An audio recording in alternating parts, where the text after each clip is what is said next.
আজ ছাদ বাগানে এসেছি কিছু লঙ্কা তুলতে। দেখতেই পাচ্ছ ছোট্ট ছোট্ট ক্যারি ব্যাগে লাগিয়েছি বেশ কিছু লঙ্কার গাছ, আর বেশ ভালোই ফল দিয়েছে। গাছগুলো কিন্তু একদম ছোট্ট ছোট্টই আছে, বেশি বড় হয়নি। তো দেখো আমি লঙ্কাগুলো তুলছি, আর লঙ্কার সাইজও বেশ বেশ ভালো হয়েছে। তো চলো এক এক করে লঙ্কাগুলো তুলতে থাকি আর তোমাদেরকে দেখাতে থাকি। এই গাছগুলো একটাও কিন্তু চারা কিনে বসানো নয়, প্রায় শুকনো লঙ্কার বীজগুলো মাটিতে ছড়িয়েই কিন্তু ছোট ছোট চারা বেরিয়েছিল, সেগুলো থেকেই তৈরি গাছগুলো। খুব ভালো আইডিয়া না? কোনো টাকা পয়সা ইনভেস্টও করতে হয় না, নিজে নিজেই বীজ ছড়াই আর ছোট ছোট গাছ বেরোয়, এগুলোকে কি সুন্দর যত্ন সহকারে রাখা হয়।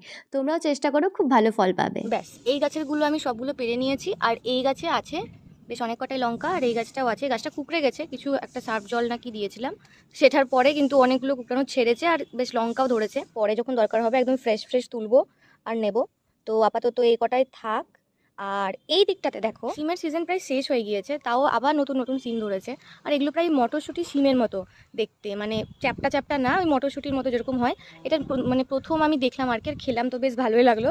তো আর এই দিকে সিমের বীজ রাখার জন্য যাতে পরের বার লাগাতে পারি, এখানে একটা বীজ শুকাতে দিয়েছি, আরও কয়েকটা ছিল তুলে নিয়েছি। ব্যাস, এখন এই কটাই আছে আমার ছাদে।